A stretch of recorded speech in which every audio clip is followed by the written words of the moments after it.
तो next part शुरू करते हैं।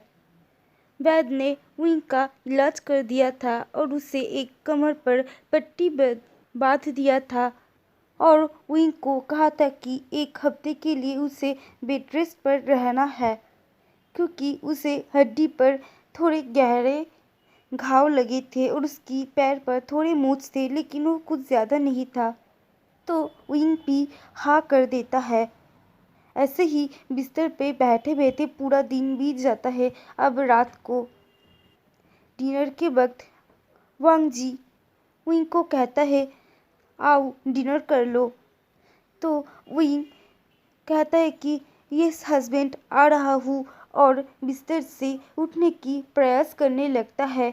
वो बहुत मेहनत से सिर्फ आधा ही उठा था, लेकिन फिर से उसे बहुत दर्द होता है, तो वो फिर से बिस्तर में सो जाता है और मन में सोचता है कि अब मैं क्या करूं, ओ गॉड हेल्प करो, लेकिन मुझे भूख भी बहुत लगा है, अब क्या करूं। तो वो फिर से उठने की प्रयास करने लगता है, लेकिन वो फिर से फेल हो जाता है।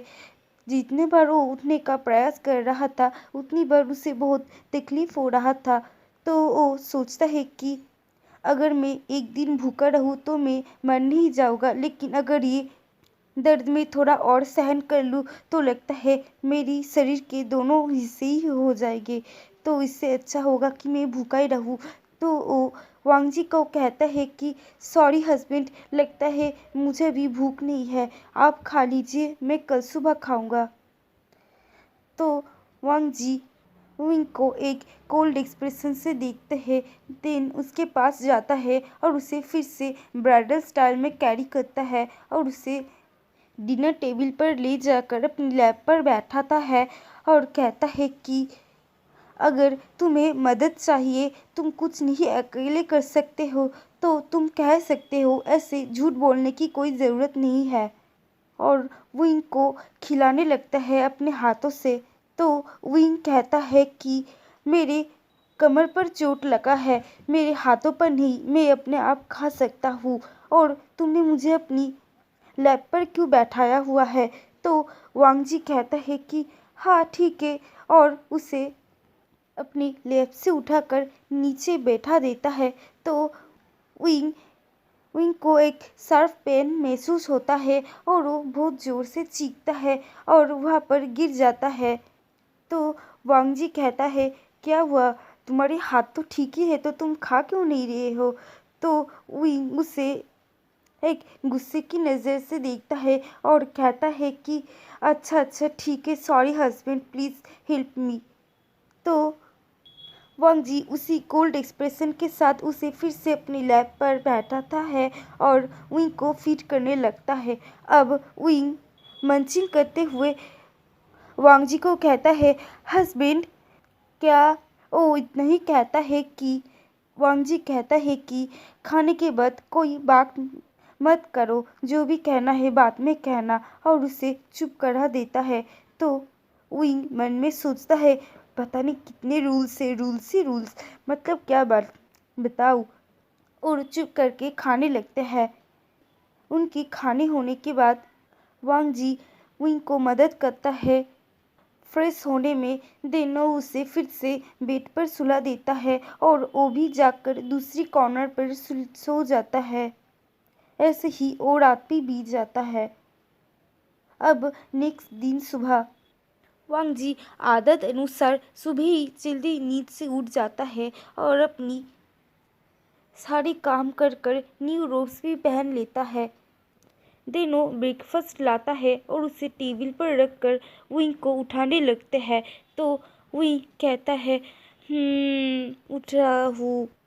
देन वो उबासी लेते हुए उठता है और उठते ही उसे एक शार्प पेन महसूस होता है और वो फिर से बिस्तर पर गिर जाता है। तो वांग जी कुछ नहीं कहता, सिर्फ उसे कैरी करते हुए उसे बाथरूम तक ले जाता है। इस समय विंग सोच रहा था कि हाँ मुझे याद आया, मुझे तो अभी बैक में पेन है, अभी मैं कुछ नहीं कर सकता 1 हफ्ते तक। ओ माय गॉड, लगता है ये मुझे मार ही डालेगा। अब वो विंग को बाथरूम पर ले जाकर उसे एक जगह बिठाता है। देन उसे अनड्रेस करने लगते हैं तो वही कहता है कि ये तुम क्या कर रहे हो, छोड़ो मुझे। तो वांग जी कहता है कि तुम अकेले अभी नहीं बात ले सकते हो, तो मुझे मदद करने दो। और विंग की हाथ को हटाते हुए वो फिर से विंग को अनड्रेस करने लगता है। तो विंग कुछ नहीं कहता। अभी विंग सिर्फ अपने इनर रोब्स में था जो कि बहुत ही हल्के थे। अब विंग को वांग जी ब्राइडल स्टाइल में फिर से कैरी करते हुए उसे बाथटब में बैठा देता है और उसे क्लीन करने लगते हैं। अभी विंग की पूरी शरीर भीगा हुआ था तो उस इनर रूप से एकदम विंग का शरीर पूरा ही दिख रहा था। ये देखकर वांग जी का ईयर्स रेड हो जाता है। वांग जी की रेड ईयर्स देखकर विंग उससे एक मजाक करने के बारे में सोचता है और वो कहता है, हस्बैंड मुझे कोई प्रॉब्लम नहीं है, आप मेरी मदद कर रहे हैं, थैंक यू सो मच। वैसे भी हम तो अभी मैरिड है।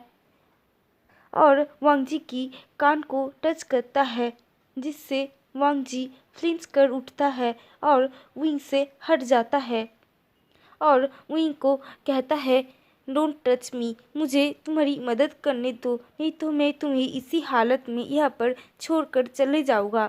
तो विंग कहता है, अच्छा अच्छा ठीक है। और वो फिर से विंग को क्लीन करने लगता है। अब विंग की बात कंप्लीट हो जाती है तो वांग जी उसे फिर से ब्राइडल स्टाइल में कैरी करते हुए बाहर निकालता है। अब वांग जी सोचता है कि अब मैं क्या करूं। ओ गॉड, पता नहीं मैं कैसी मुसीबत में पड़ गया।